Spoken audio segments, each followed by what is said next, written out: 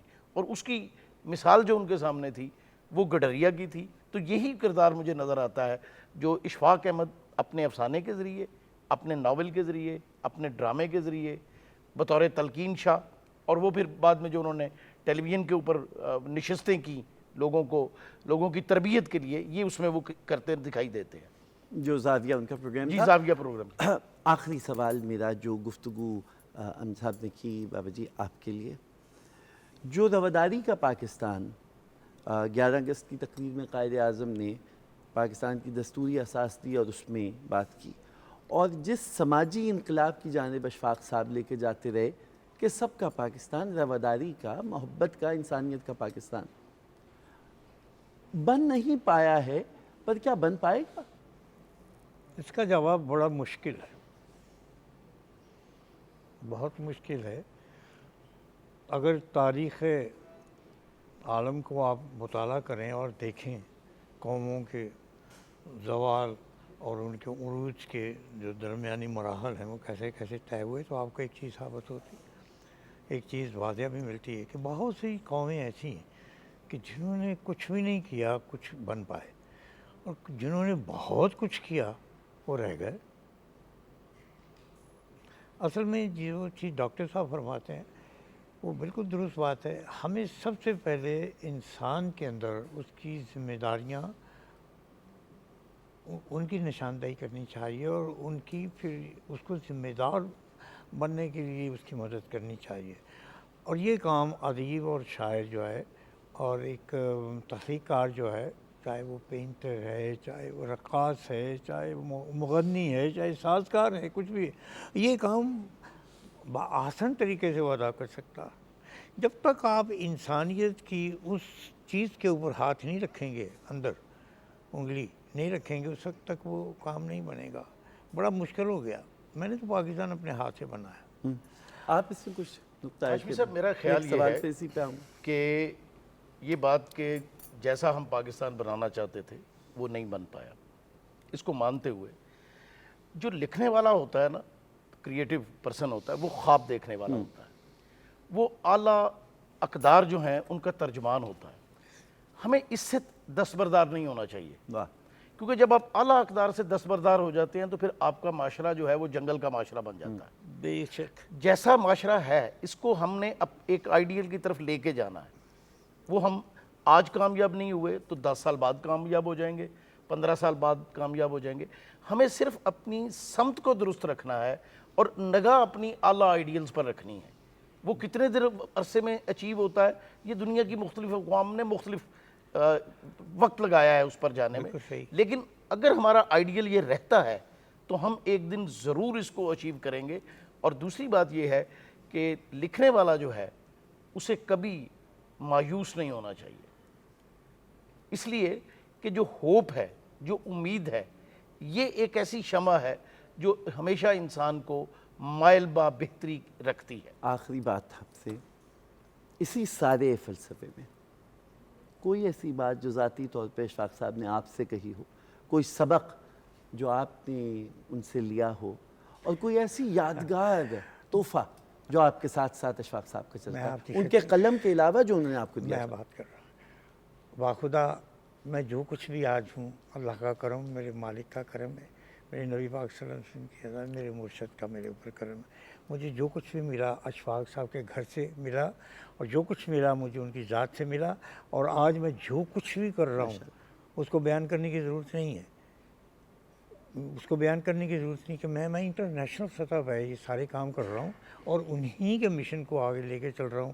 وہ اس دور کے بہت بڑے مبلغ تھے، ان کو اچھا انسان مانتا ہوں، اور ان کو یار باش آدمی مانتا ہوں۔ وہ انسانوں کو اکٹھا کر کے بیٹھتے تھے اور ان کے اندر محبت اور پیار کی شمع جلاتے تھے اور اس چیز کو پھیلاتے تھے۔ اور میں سمجھتا ہوں کہ یہ وہی فکر ہے جو ایک پڑھے لکھے آج کے عالم فاضل پڑھے لکھے ایک متحرک انسان کے اندر ہونی چاہیے۔ وہ یہ ہے کہ جوڑیے آپ انسانوں کو۔ آپ نے بھی تو نے بہت کھانے کھلائے۔ میں نے اشفاق میں صاحب، نے لنگر پکانا سیکھا ہی انہیں سے۔ ماشاءاللہ۔ 70 برس ہو گئے مجھے ان باتوں کو، خدا کی قسم میں نے سب کچھ انہیں سے سیکھا، اور میں ان کے ساتھ ہی بیٹھ کے سارے کام کیا کرتا تھا، ساتھ ہی لنگر پکایا۔ مجھے کہتے تھے لنگر پکایا کرو، دوستوں کو اکٹھا کیا کرو، اچھا لنگر جب وہ لطف اندوز ہوں آپ کے لنگر سے تو پھر ان سے بات منوا لیا کرو، ہاں جی، اور اچھے سے۔ بس میں سمجھتا ہوں کہ میری کتابوں کے اندر جو کچھ اشفاق سے اپنے قلم سے لکھا ہے وہ پڑھنے کی خاصی چیز ہے۔ کیا اچھی گفتگو ہے بابا جی۔ آپ نے لنگر کی بات کی، لنگر بھی تو بلا تخصیص رنگ، نسل، مذہب، کسی بھی تعصب کے بغیر سب کو ساتھ لے کے چلنے کی ایک برصغیر پاک و ہند کی روایت ہے۔ خواتین حضرات، اشفاق احمد کی شخصیت کے کئی پہلوؤں پہ بات ہوئی، بار بار پلٹ کے ایک بات واپس آتی رہی، وہ تلقین شاہ ہو، وہ گڈریے کا وہ کردار ہو کہ جو ہندو ہو کر بھی جناب رسالت مآب صلی اللہ علیہ وآلہ وسلم کا عاشق ہے۔ قدر مہندر سنگھ بیدی سحر نے کہا تھا کہ ہم کسی دین سے ہوں قائل کردار تو ہیں، ہم ثنا خان شہ حیدر کرار تو ہیں، اور عشق ہو جائے کسی سے کوئی چارہ تو نہیں، صرف مسلمہ کا محمد پہ اجارہ تو نہیں۔ اسی خیال کو اشفاق احمد نے کبھی تلقین شاہ بن کر، کبھی افسانہ نگار بن کر، کبھی مبلغ بن کر بار بار ہمیں بتانا چاہا۔ پاکستان کی اساس محبت پر ہے، یہ معاشرہ محبت پر قائم رہ سکتا ہے، رواداری پر قائم رہ سکتا ہے۔ تعصب نہ مذہب میں نہ مملکت میں اس کی جڑوں کو ہلا دے گا۔ آپ دونوں حضرات کا بہت شکریہ۔ چلتے ہیں محبت کے ایک اور پیغام کی طرف جو طفیل نیازی صاحب کی آواز تھی اور اب ان کے دونوں صاحبزادوں بابر نیازی اور جاوید نیازی کی آواز۔ بہت شکریہ۔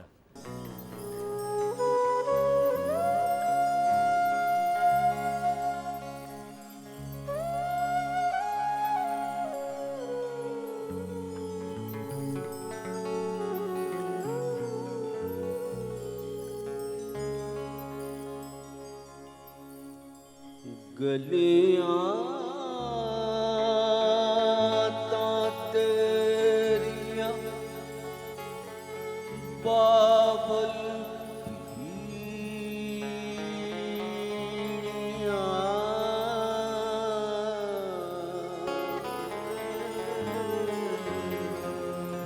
میرا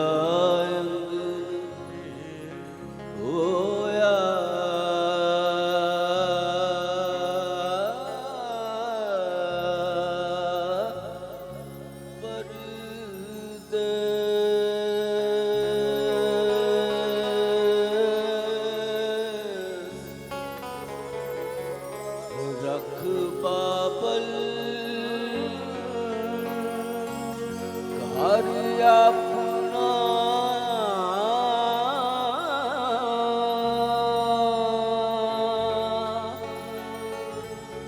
دھی چلی بگانے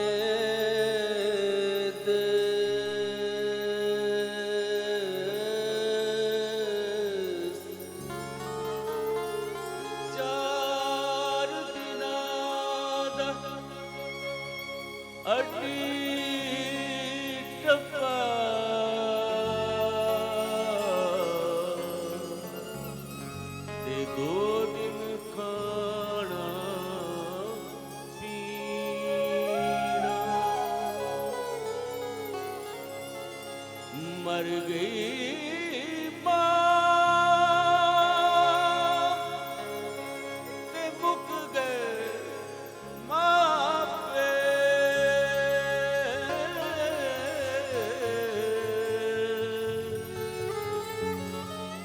کی کڑیاں دا جینا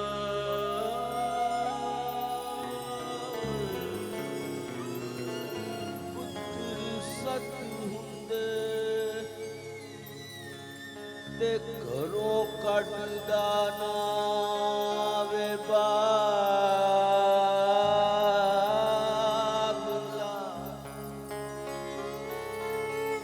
ایک نا گھر سما سکی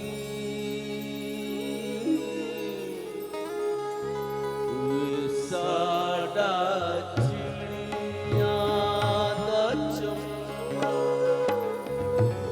بابلا